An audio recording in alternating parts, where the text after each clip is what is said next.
വനം നിയമ ഭേദഗതി അവതരിപ്പിച്ച അതില്ലാത്തതല്ലേ? പിൻവലിച്ച കാര്യം ഇവിടെ പറയേണ്ട കാര്യം എന്താണ്? പിൻവലിച്ച കാര്യം ഇവിടെ അവതരിപ്പിക്കേണ്ട കാര്യം എന്താ? ഇവിടെ എന്താണ് അടിയന്തര പ്രമേയം? നിങ്ങളുടെ എല്ലാ പ്രകടനവും നടത്തേണ്ട വേദിയല്ല ഇത്. ഇവിടെ അവതരിപ്പിക്കേണ്ട കാര്യം അവതരിപ്പിക്കാൻ എഴുതി തന്ന വിഷയം എന്താ? നിങ്ങൾക്ക് ഡിമാൻഡിന്റെ കാര്യം പറയാം. വനം നിയമ ഭേദഗതി പിൻവലിച്ചതാണ്, അതിവിടെ പറയേണ്ട കാര്യമില്ല. നിങ്ങൾ എഴുതി തന്ന കാര്യം ഇവിടെ ഉണ്ട്. വനം വന്യജീവി ആക്രമണം എഴുതി തന്നത് ഇത് നിങ്ങൾ എന്തും വിളിച്ചു പറയാനാണോ? കം. കിട്ടേണ്ടത് കിട്ടിയപ്പോൾ അടങ്ങി എന്ന് പറയാറില്ല. അതാണ് നിയമസഭയിൽ മാത്യു കുഴൽനാടന് സംഭവിച്ചത്. കത്തിക്കയറാനായിരുന്നു മാത്യു കുഴൽനാടന്റെ ശ്രമം. പക്ഷേ സ്പീക്കർ ചെവിക്ക് പിടിച്ചു. അതോടുകൂടി അവസാനിപ്പിക്കേണ്ടി വന്നു മാത്യു കുഴൽനാടന്. വിഷയത്തിൽ നിന്ന് മാറി സംസാരിക്കുക എന്നത് എപ്പോഴും മാത്യു കുഴൽനാടന്റെ രീതിയാണ്. അടിയന്തര പ്രമേയത്തിന് അനുമതി നേടിക്കൊണ്ടുള്ള പ്രസംഗമാണ്.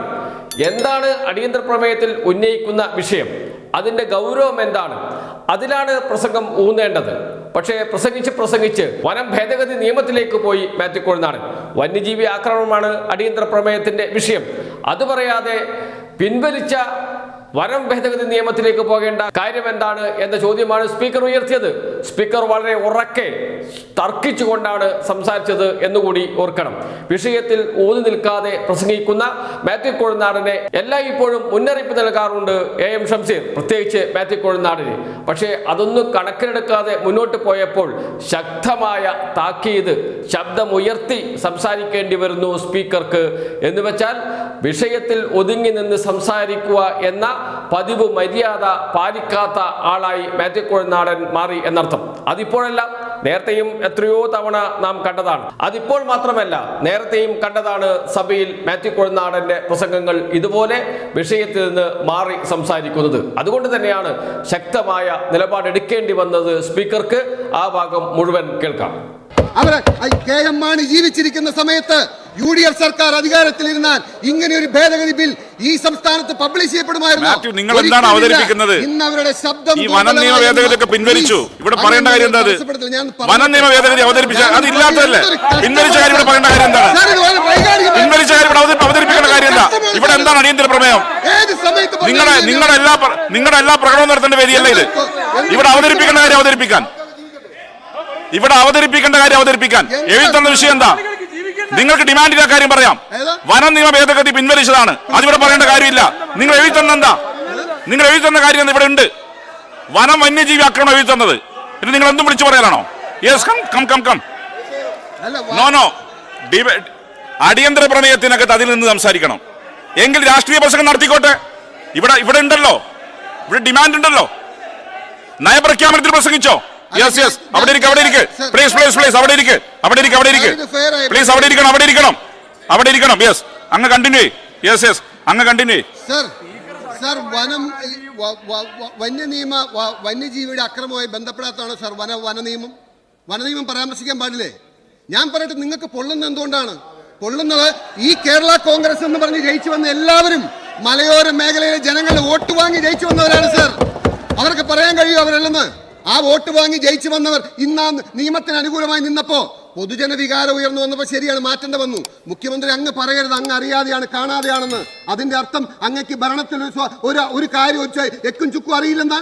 ഇതുപോലൊരു നിയമം വരുമ്പോ അതുകൊണ്ട് അത് ഞങ്ങൾ പറയും. അത് പറയാതിരിക്കാൻ കഴിയില്ല. ഞാൻ അവസാനിപ്പിക്കുകയാണ് സാർ. ഞാൻ ഇന്നത്തെ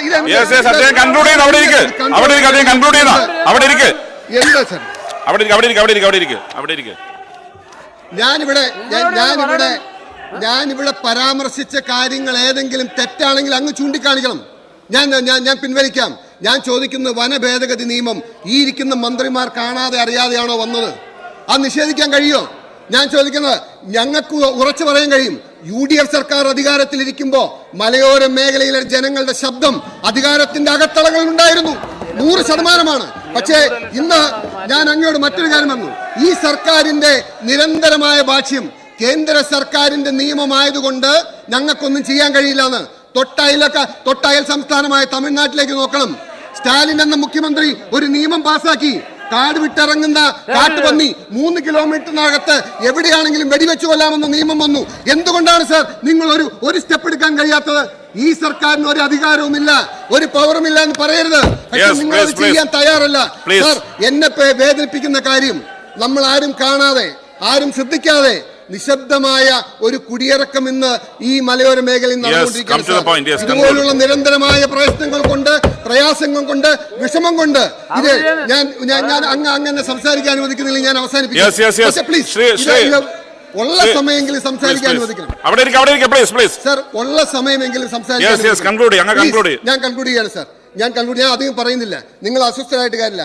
ഞാൻ പറയുന്നത് ഇന്ന് സംസ്ഥാന എന്താ സുഹൃത്ത്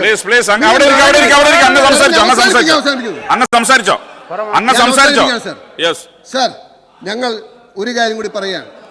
ഈ മലയോര മേഖലയിലെ ജനത്തിന്റെ ശബ്ദം അങ്ങേറ്റം ദുർബലമായ സാഹചര്യത്തിൽ UDF മലയോര മേഖലയിലെ ജനങ്ങളുടെ വികാരം ഏറ്റെടുത്തുകൊണ്ട് പ്രതിപക്ഷ നേതാവിന്റെ നേതൃത്വത്തിൽ മലയോര ജാഥ നടത്തുകയാണ്. ഞാൻ ബഹുമാനായ റോഷി അഗസ്റ്റിനെ ആ ജാഥയിൽ ഒരിടത്ത് പങ്കെടുക്കാൻ കാരണം ദുർബലമായി പോയ ആ ശബ്ദത്തെ തിരിച്ചു പിടിക്കാൻ കോൺഗ്രസിന്റെ UDFന്റെ നേതൃത്വത്തിൽ നടക്കുന്ന ആ മലയോര ജാഥയിലേക്ക് കേരള കോൺഗ്രസുകാർ കടന്നു വന്ന് രാഷ്ട്രീയ പ്രായശ്ചിത്തത്തിന് നിങ്ങൾ തയ്യാറാകണം എന്ന് പറഞ്ഞുകൊണ്ട് ഇത്രയും ഗൗരവമായ ഒരു വിഷയം ഈ സഭ നിർത്തിവെച്ച് ചർച്ച ചെയ്യണമെന്ന് പറഞ്ഞുകൊണ്ട് അവസാനിപ്പിക്കുകയാണ് സർ. ബഹുമാനപ്പെട്ട വനം വന്യജീവി വകുപ്പ് മന്ത്രി.